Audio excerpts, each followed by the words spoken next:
یہ دیکھ کر مائک کو اور تو کچھ نہ سوچا، اپنا وہی خنجر نکال کر لڑکی کی جانب اچھال دیا۔ لڑکی کے عین دل پر لگا اور وہ وہی مر گئی۔ لڑکی سے تو جان چھوٹ گئی، مگر بے ہوش جولی کو ہوش میں لانے کے لیے اسے نہ جانے کتنے پاپڑ بیلنے پڑے۔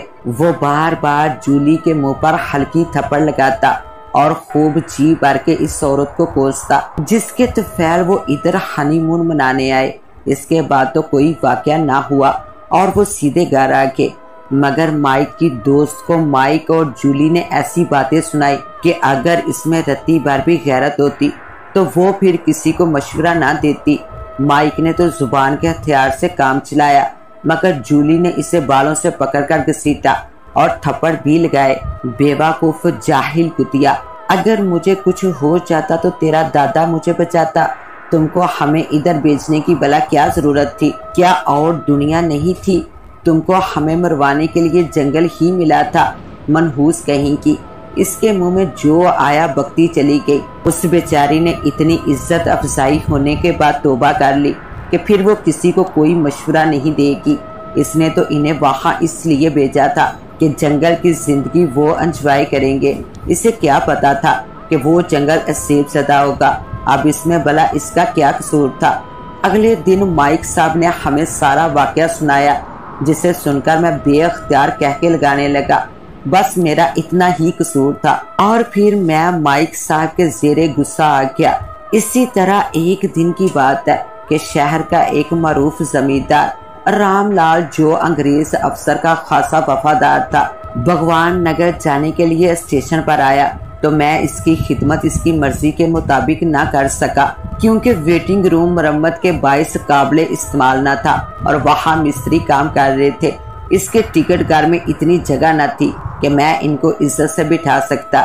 بہرحال گاڑی آئی اور وہ سوار ہو کے، مگر کلی شیوا نرین منہ لٹکا کر افسردہ چہرہ لیے میری طرف آیا اور بولا، بابو جی یہ اچھا نہیں ہوا۔ میں نے رقم کا اندراج کرتے ہوئے چونک کر اس کی طرف سوالیہ نگاہوں سے دیکھا۔ وہ رام لال برے تاثر لے گیا ہے ادھر سے، وہ کس لیے؟ میں نے رجسٹر بند کیا، میں نے اسے بگی میں سوار کروایا ہے۔ اس نے بڑے تیکھے انداز میں کہا تھا کہ تمہارا ٹکٹ دینے والا اسٹیشن ماسٹر کچھ زیادہ ہی خود اعتماد ہو گیا ہے۔ میں جا رہا ہوں، مگر اس کا بندوبست کر کے ہی لوٹوں گا۔ اتنا کہہ کر شیوا نرین نے سگریٹ کے لمبے کش لیے، مگر میں پریشان ہو گیا کہ ایک تو میرا سینئر افسر مجھ سے ناخوش تھا، دوسرا ان کا چمچہ بھی ناراض ہو گیا تھا۔ مائک صاحب ہی میرے سینئر افسر تھے۔ وہ پہلے ہی ہنی مون والے واقعے کو سننے کے بعد میرے بے اختیار کہہ کے لگانے پر اپنے اندر ہی اندر میرے لیے زہر رکھے ہوئے تھے۔ اب ان کو اچھا خاصا بہانہ مل گیا تھا۔ ویسے میں خود ہی اپنے پاؤں پر کلہاڑی مار رہا تھا۔ بھلا جب سارے سٹاف نے ان کا حوصلہ بڑھایا تو پھر بھلا مجھے ہنسنے کی کیا ضرورت تھی؟ وہاں ہنی مون کے دوران جو بھی ہوا، بڑھیا اور بغیر سر والی لڑکی اور سر کا ادھار مانگنا، وہ بھی نیکلس کے لیے، یہ یقیناً کوئی ہنسنے والی بات تو نہ تھی، مگر مجھے ہنسی تو اس منحوس عورت پر آئی تھی جس نے ان میاں بیوی کو ادھر ہنی مون پر بھیجا تھا۔ ویسے وہ عورت بھی حقیقی معنوں میں بیوقوف تھی اور جولی کی بات بالکل درست تھی کہ اسے پوری دنیا میں کیا ہمارے ہنی مون کے لیے وہی جنگل ملا تھا اور جگہ نہیں تھی۔ دونوں کو ایسا مشورہ کیوں دیا؟ اس کا نتیجہ وہ آدم خور بڑھیا اور سر کٹی لڑکی کی صورت میں ان پر آفت بن کر ٹوٹا۔ مائک صاحب میری اس حرکت پر سخت ناراض تھے۔ سٹاف ممبران نے بھی مجھے کوسا تھا، لیکن جو ہونا تھا وہ تو ہو ہی چکا تھا۔ وہ سب واپس تو نہیں آ سکتا تھا۔ مجھے اب فکر اس بات کی تھی کہ خدا نہ خواستہ رام لال نے انگریز کو الٹی سیدھی پٹی نہ پڑھا دی ہو، یا کہیں مائک صاحب کو اس کا علم نہ ہو چکا ہو۔ میں تمام وقت پریشان رہا اور پھر وہی ہوا جس کا مجھے شک تھا۔ میرا تبادلہ مائک صاحب نے بڑے اسٹیشن سے برانچ لائن کے چھوٹے اسٹیشن پر کر دیا تھا۔ اس سے اگلے 2 گھنٹے بعد نیا اسٹیشن ماسٹر میرے سر پر موجود تھا۔ یہ سب کچھ اتنی تیزی سے ہوا کہ میں ذرا بھی مزاحمت نہ کر سکا۔ میری جگہ ہندو اسٹیشن ماسٹر ارجن داس نے لی۔ یوں اچانک میرے بختپور جیسے علاقے میں ٹرانسفر پر افسوس کا اظہار کیا اور کہا ہیڈ کوارٹر نے مجھے جلد سے جلد ادھر آنے اور چارج لینے کا آرڈر دیا ہے۔ میں خود حیران ہوں کہ ایسا کیوں ہوا۔ میں نے اسے مختصر سے الفاظ میں مائک کے ہنی مون اور پھر رام لال کا واقعہ سنایا تو اس نے حیرت کا اظہار کیا اور بولا، بس یار، یہ انگریز لوگ ہمیں انسان کا درجہ نہیں دیتے، ان کا بس نہیں چلتا، ورنہ یہ ہمیں بھگوان کے پاس پہنچا دیں، لیکن کیونکہ تمہارے ساتھ زیادتی ہوئی ہے اور تم میرے ہم وطن ہو، اس لیے وہ 2 دن تک ہیڈ کوارٹر کو چارج لینے کی رپورٹ نہیں کرتا۔ اس دوران اگر تم تبادلہ رکوا سکتے ہو تو رکوا لو، میری جتنی بھی مدد کی ضرورت ہو میں تیار ہوں۔ میں ارجن داس کی اس بات پر حیرت زدہ بھی تھا اور خوش بھی ہوا۔ میں نے اگلے 2 دن تک ہر جگہ منہ مارا، بڑے رئیس لوگوں کے پاس گیا مگر سب نے ٹھکرا دیا، اور پھر شدید بے بسی کے عالم میں نے چارج چھوڑ دیا اور مائک کو ہنی مون کے لیے جنگل میں بیچنے والی اس منحوس عورت کو دل میں جی بھر کے کوستا ہوا بخت پور کی طرف چلا گیا۔ اچھے خاصے شہر سے اٹھا کر مجھے ایک ویران سنسان علاقے میں بیچ دیا گیا اور میں افسوس سے ہاتھ ہی ملتا رہ گیا۔ بخت پور آتے ہی مجھے وہاں ہر چیز بالکل تیار ملی۔ میں نے آتے ہی شہر کا جائزہ لیا۔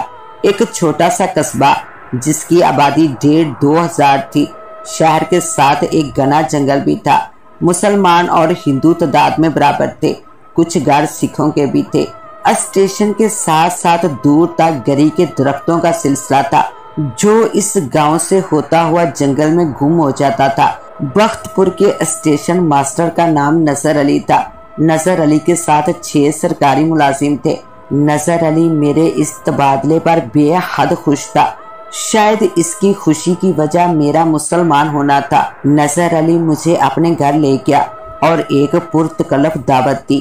نظر علی جوان اور غیر شادی شدہ تھا، گھر میں ماں اور باپ کے علاوہ کوئی نہ تھا۔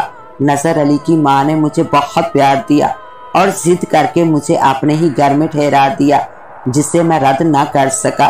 رات میں ہم نے کہوہ پیا تو اس نے مجھے یہاں سے گزرنے والی گاڑیوں سے آگاہ کیا۔ یہاں صرف 2 مسافر ٹرینیں رکتی تھی۔ مال ٹرین ریلوے اسٹیشن بخت پور سے ذرا فاصلے پر تھا، اس لیے اسٹیشن پر وہی لوگ تھے جن کا واسطہ اسٹیشن سے یا پھر سرکاری محکموں سے تھا، مثلا محکمہ جنگلات وغیرہ۔ بہرحال چند دن بعد نظر علی دوسری جگہ ٹرانسفر ہو کر چلا گیا۔ یہاں مجھے ایک رہائشی کوارٹر ملا تھا جو کہ چھوٹے چھوٹے 3 کمروں پر مشتمل تھا۔ یہ اسٹیشن کی عمارت سے ذرا ہٹ کے بنایا گیا تھا۔ یہاں پر میرا عملہ ایک کاٹنے والا ایک جھاڑو دینے والا ہی تھا۔ ٹکٹ میں خود ہی دیتا، گاڑی خود ہی گزارتا اور ٹکٹ بھی میں خود ہی چیک کرتا تھا۔ یہاں پر میرا ایک ملازم بھی تھا جس کا نام پریتم تھا۔ وہ رات کو تمام بتیاں روشن کرتا اور صفائی سے لے کر میرا ذاتی کام تک کرتا تھا۔ چند روز بعد اس نے میرے کوارٹر کا بھی تمام انتظام اپنے ساتھ لے لیا۔ یہاں پر کبھی کبھار ریلوے اسٹیشن پولیس بھی چکر لگا لیتی جو ایک ٹرین سے اتر کر دوسری ٹرین سے واپس چلی جاتی۔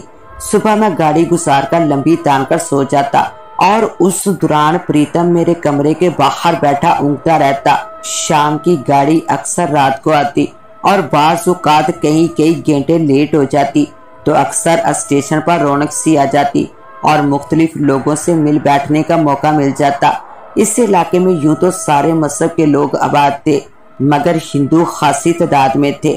نظر علی نے جاتے جاتے مجھے سخت تاکید کی تھی کہ اس گاؤں کے ہندو خاصا کینہ پرور ہیں اور ان سے ہوشیار رہنا۔ میرا نام صداقت علی تھا۔ ہم 3 بہن بھائی تھے، سب سے بڑا میں تھا، پھر بھائی اور پھر بہن تھی۔ والد صاحب کی کریانہ کی دکان تھی۔ مجھے ادھر آئے ہوئے 3 ماہ گزر گئے۔ والد صاحب 2 دفعہ چکر لگا گئے تھے۔ اس دوران انہوں نے میرے ٹرانسفر کی بے حد کوشش کی مگر ناکام رہے۔